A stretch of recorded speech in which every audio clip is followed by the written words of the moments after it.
ಆಶ್ಚರ್ಯವನ್ನು ನಿನ್ನ ಮನಸ್ಸಿನಲ್ಲಿ ತುಂಬಿಕೊಂಡು ಹೀನವಾಗಿ ನನ್ನೊಂದಿಗೆ ವರ್ತಿಸಿರುವೆ. ಯಾಕೆ ಕಾಮಿನಿ, ಯಾಕೆ?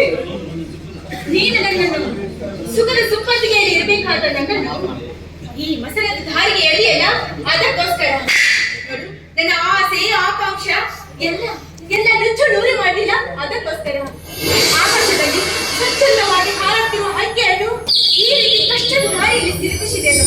ನನ್ನ ಕನಸನ್ನ ನುಚ್ಚು ನೂರು ಮಾಡಿ ಎಲ್ಲ ಬೆಂಕಿ ಹಚ್ಚಿದಿಲ್ಲ, ಅದಕ್ಕೋಸ್ಕರ. ನಿನ್ನ ಮನೋಭಿಲಾಷಗಳನ್ನು ಕೊಲೆ ಮಾಡಿದವನು ನಾನಲ್ಲ, ನಿನ್ನ ಅಣ್ಣ ರವಿ. ಒತ್ತಾಯವಾಗಿ ನಿನ್ನನ್ನು ನನ್ನ ಕೊರಳಿಗೆ ಕಟ್ಟಿ ನನ್ನ ಬದುಕನ್ನೇ ಹಾಳು ಮಾಡಿದನು.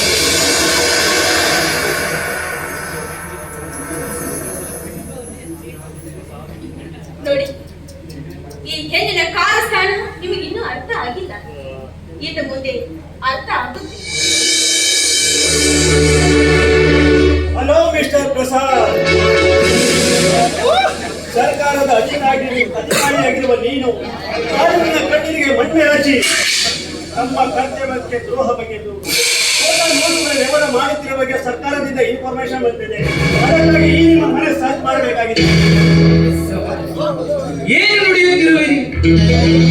ಕರ್ತವ್ಯವೇ ದೇವರು, ನ್ಯಾಯವೇ ನನ್ನುಸಿರು, ಸತ್ಯಮೇವ ಜಯತೆ ಎಂದು ತಿಳಿದು ಸರ್ಕಾರದ ಗುಣದಲ್ಲಿ ಬದುಕುತ್ತಿರುವ ನಾನು ನೋಟಿನ ವ್ಯವಹಾರ ಅಂತ ದೇಶದ್ರೋಹದ ಕೆಲಸ ಮಾಡುವ ದೇಶದ್ರೋಹಿ ತಾಯಿಗಂಡ ಮಾತು ನಾನಲ್ಲ ಸರ್, ನಾನಲ್ಲ. ಹೇಳೋದು ಕೀರ್ತನೆ, ಮಾಡೋದು ಪತ್ರಿಕಾಯ್ ಕೆಲಸ. ನೀನು ಯೂನಿಫಾರ್ಮ್ ಹಾಕಿದೆಯಲ್ಲ, ಯಾಕೆ ನೋಡಿ ಸರ್, ನಾನು ಹೇಳ್ತೀನಿ. ನೋಟಿನ ವ್ಯವಹಾರ ಮಾಡ್ತಾ ಇದ್ದಾರೆ. ಸುಳ್ಳು ಅನಿಸಿದೆ, ಬೇಕಾದ್ರೆ ಈ ಮನೆಯನ್ನ ಒಂದ್ಸರಿ ಚೆಕ್ ಮಾಡಿ. ನಿಮ್ಮ ಧರ್ಮಪತ್ನಿಯ ಸತ್ಯ ನಿಜವೆಂದು ಹೇಳುತ್ತಿರುವಾಗ ನಾವು ಬಂದ ಕಾರ್ಯ ಮಾಡಲೇಬೇಕಾಗಿದೆ.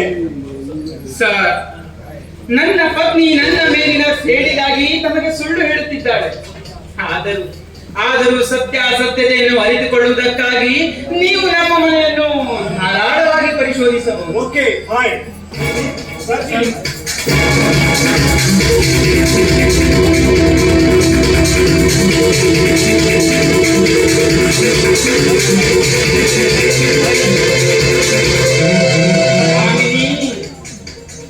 ನೀನು ಹೆಣ್ಣಲ್ಲ, ಹೆಣ್ಣಲ್ಲ, ಮಹಾಮಾನ್. ಹಾಗಾದ್ರೆ ನೀವು ಮದುವೆ ಮಾಡಬೇಕಾಗಿತ್ತು.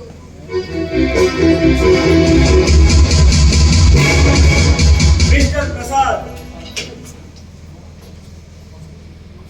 ನೋಡಿ, ನಾವು ನಿಮ್ಮ ಮನೆ ಸರ್ಚ್ ಮಾಡಿದಾಗ ನಿಮ್ಮ ಮನೆಯಲ್ಲಿ ಸಿಕ್ಕಿರುವಂತ ಈ ಫೋಟೋ ನೋಡಿದೆ. ಇದೆಯಾ ಮಿಸ್ಟರ್ ಪ್ರಸಾದ್? ಮೈ ಮೇಲೆ ಪವಿತ್ರವಾದ ಕಾಕಿ ತೊಟ್ಟು, ಕೈಯಲ್ಲಿ ನ್ಯಾಯದ ದಂಡವನ್ನು ಹಿಡಿದು, ತಲೆಯ ಮೇಲೆ ಸತ್ಯಮಯ ಜಯತೆಯ ನಮ್ಮ ಭಾರತದ ಲಾಂಛನವನ್ನು ಅಶೋಕ ಚಕ್ರವನ್ನು ಕರೆದರೆ ಇಂಥ ಹೇಯವಾದ ಕೃತ್ಯ ಮಾಡಲು ನಿನಗೆ ನಾಚಿಕೆ ಆಗುವುದಿಲ್ಲ.